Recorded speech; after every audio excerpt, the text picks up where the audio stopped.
السلام علیکم ناظرین، امید ہے آپ لوگ خیریت سے ہوں گے۔ آج میں آپ کو ایک ایسا بہترین عمل بتاؤں گا، انتہائی مختصر عمل ہے جس کے کرنے سے انسان کو صبح اور شام حج کرنے کا ثواب ملتا ہے۔ انسان سال میں ایک بار حج کرتا ہے، ایک بار سال میں حج کا موقع آتا ہے، اور وہ بھی صاحب استطاعت پہ حج فرض ہوتا ہے۔ لیکن آج میں آپ کو ایک چھوٹا سا عمل بتاؤں گا اور پیارے آقا حضرت محمد مصطفیٰ صلی اللہ علیہ وسلم کا فرمان بتاؤں گا کہ جو انسان ایسے کرے گا تو اس کو صبح بھی حج کا ثواب ملے گا اور شام کو بھی حج کا ثواب ملے گا، گویا کہ وہ ایک دن میں 2 مرتبہ حج کر لے گا۔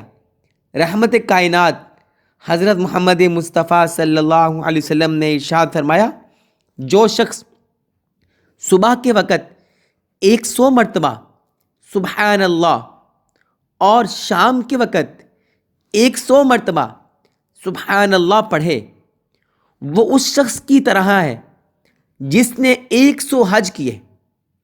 جمعہ کا دن ماں باپ یا ایک کی قبر کی زیارت کرنا اس کے لیے مغفرت لکھ دی جاتی ہے، اور اپنے والدین کے ساتھ نیکی کرنے والا وہ شمار کیا جاتا ہے۔ ناظرین، آپ ذرا دیکھ لیجئے کہ وہ اس آدمی کی طرح ہے جو آدمی صبح بھی 100 بار سبحان اللہ کہے اور شام کو بھی 100 مرتبہ سبحان اللہ کہے، تو وہ اس شخص کی طرح ہے جس نے گویا کہ 100 حج کیے۔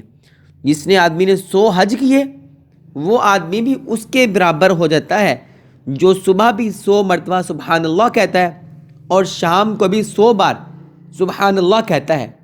آپ سبحان اللہ کہنے کو زندگی کا معمول بنا لیجئے۔ انتہائی مختصر کلمات ہیں، اور ثواب کا ثواب اور اجر کا اجر، اور اجر بھی کتنا بڑا، عمل مختصر اور ثواب کتنا زیادہ کہ انسان کی سوچ سے بھی بڑھ کر ہے۔ تو پھر ہم کیوں غافل ہیں؟ سبحان اللہ جو آدمی اخلاص کے ساتھ کہتا ہے، جنت میں درخت لگتا ہے، اور اس درخت کا سایہ اتنا بڑا ہوتا ہے کہ اگر 100 سال تک عربی نسل کا گھوڑا اس کے سائے میں دوڑتا رہے تو اس کا سایہ ختم نہ ہو۔